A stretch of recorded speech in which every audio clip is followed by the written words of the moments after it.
Well, I'd like to welcome with me right now Dr. John Hovnesian with Harvard Eye Associates. It's always good to see you. We've been saying it. We said earlier you've been coming on the show for maybe 10 years. It's like 20 years wow. since I started in the area. Welcome, it's almost 20 years. It's so great to see you too. Happy holidays. Happy Your holidays. set looks terrific. We are, and you know, the holiday season comes around, and vision is always important, of course. But around this time of the year, why we don't have the hot dryness of the summer, we do have people who you know, go out and go skiing and things like that. I know we're going to talk about the cataract implant, but that's just as important, that people use eye protection.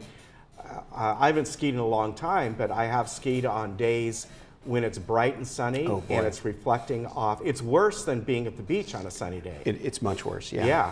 Because it's constant and it's everywhere, and the snow just reflects, like a mirror reflects the UV in all directions, and you sense it's bright, but you don't sense the intensity of it like you do at the beach. And so, you know, snow blindness or UV, what we call keratitis, injury to the eye, is really common among skiers, way more than among people going to the beach.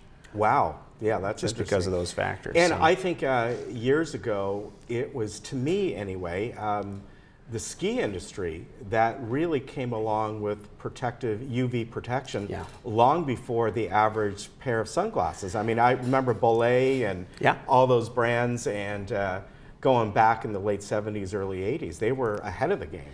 Oh, they were, and they've got great technology. You know, we still have not come up with a great pair of sunglasses that can be worn by surfers. You know, here in Orange County, surfing is so popular, and there are some that are goggles designed for them. Remember the ones with the little slits on? Yeah, right. And you know, nobody really wears them because they haven't found one that stays on and doesn't impair vision. And surfers are, you know, particular about that, understandably.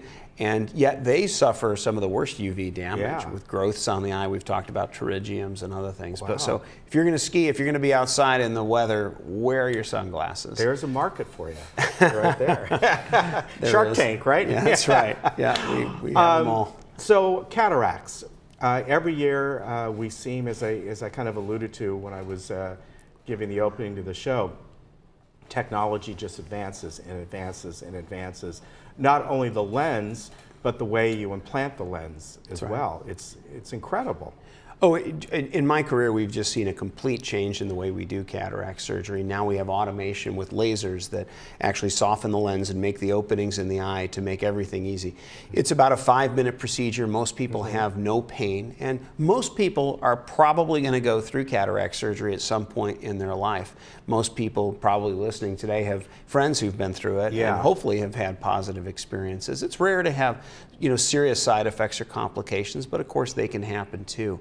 But in every lens implant we do today, in every cataract surgery, we use a lens implant to replace the basic focusing power of the eye, because you're taking something out, you have to put something in. But what's happened and is most exciting in the last 15 years is the incredible technology that's come to these lens implants. Instead of kind of approximating what your vision should be and then wearing glasses to fine-tune, now we can fine-tune right inside the eye, and people can see without glasses. They can see far and they can see near, and do both without glasses. And here's one that we have. Is this a new one? And it's, you know, I'm looking at it and I see this orange apparatus behind it.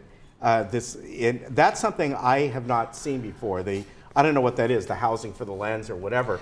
I know you'll let me know, but I haven't seen that before. I recognize the other one. Yeah, the color definitely catches your eye with you know, we call them haptics, H-A-P-T-I-C.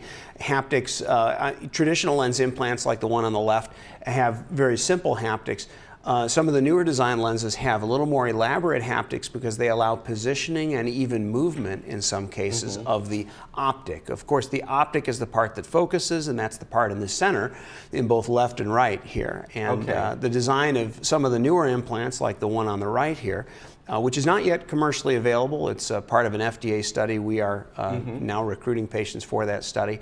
But it allows a range of vision. And the haptics, the orange part, is what positions it in the eye so that it can focus and give people hopefully the ability to have greater depth of focus than any implant we've had before.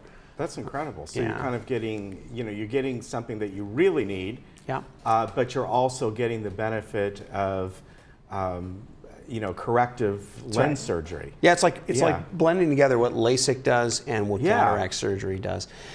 So our eyes focus just like a camera, and when you're looking at something far away like street signs, that's one focus. When you're looking at your phone or newspaper, that's a different focus. Right. And that's why as we get older, we start to need reading glasses or bifocals to see both ranges. Yeah, and it's common and they're effective, but as we say, 70 is the new 50, and people are living active lives and skiing and doing other things as they get older. So when they go through cataract surgery, understandably, they want to minimize their need for glasses. And that's what these implants allow. Let me ask you two questions. One is, if people had LASIK surgery, does that create some complications? And the second question is, once you get these in, how long do they last? In other words, let's say you get them in, people might get them in as early in their mid-60s. Are they going to last 30 years? Yeah, great questions. First, once cataract surgery is done, nothing tends to change in the eye for the rest of somebody's life. Okay. So we have the opportunity to set vision forever. Whatever implant you get at the time of cataract surgery is going to determine your vision with virtually no change the rest of your life. So that's a real positive thing. Yeah, it is. And to your other question, how long do these implants last? They're going to outlast all of us. And your other question the LASIK, was, if somebody had, I know my sister, who's younger than me, had cataract surgery not long ago. LASIK surgery? No, she had LASIK 15 years ago, and then earlier this year, cataracts. Yeah. And she had a more complications because of the LASIK that was done 15 years ago. As a rule, previous LASIK or other surgery does not complicate cataract surgery. Okay. What it can do is cause us to need additional measurements to refine the focus. Okay. Because it changes. The eye is altered. That makes it a little harder to measure the exact focus of the eye after it's had surgery and then healed and then has surgery again. But that in no way stops us from using all of today's modern technology for people who've had previous LASIK. Okay, along those lines, what about somebody who's a little bit older? I buy the $15 things, but they're a hassle, let's face it. Sure. I'm going to be 62 in March. Now, irregardless of cost or the time it takes or whatever, should I get LASIK?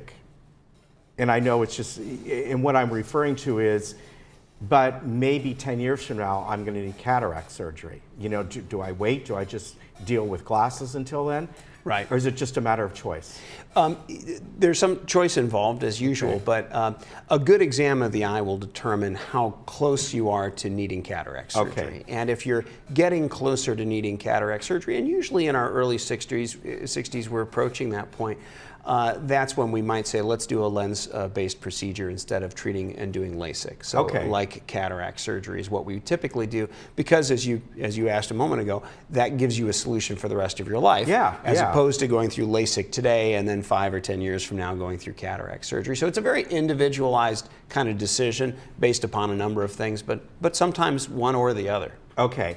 Do you see a time, since there's so much advance in this cataract surgery, where this is used in replacement of LASIK? In other words, for younger and younger eyes. That is already happening. Okay. And for people with certain prescriptions, you are better to have a lens-based cataract-like procedure, an implant, than LASIK surgery. Okay. And that range is expanding so that one day maybe we will be doing most people with lens implants instead of LASIK. Wow, that's amazing. Still a ways in the future. Again, it's just, you say it's just a ways, but I've known Dr. Hovhannissian long enough that he has said that many times about things, and 2-3 years later, it's like, well, we're now in the steady phase. And 5 years later, it's like, we got it. So it's just, the advancements are amazing. It's been exciting, and it's continuing to be, and we're right here in Orange County, which is the Silicon Valley of eye care, so we couldn't be closer to where the most exciting advances are happening in our field. All right, thank you so much. Great to see you. I appreciate it. Happy holidays to you, everyone over at Harvard Eye. Thanks. They got just a fantastic group of people over there. They really do. And I've said this before, I said this to John earlier, that all the people that have come on that I've had the pleasure to meet and talk to are personable, they're wonderful, And that tells you how it's going to be if you go over there and you need their We have a terrific services. staff as well. All our doctors, we love to treat our patients like family and have a little fun with them and take good care of them, first of all, always. Yeah, great. Good to see you. Happy holidays. Take care. We'll be right back.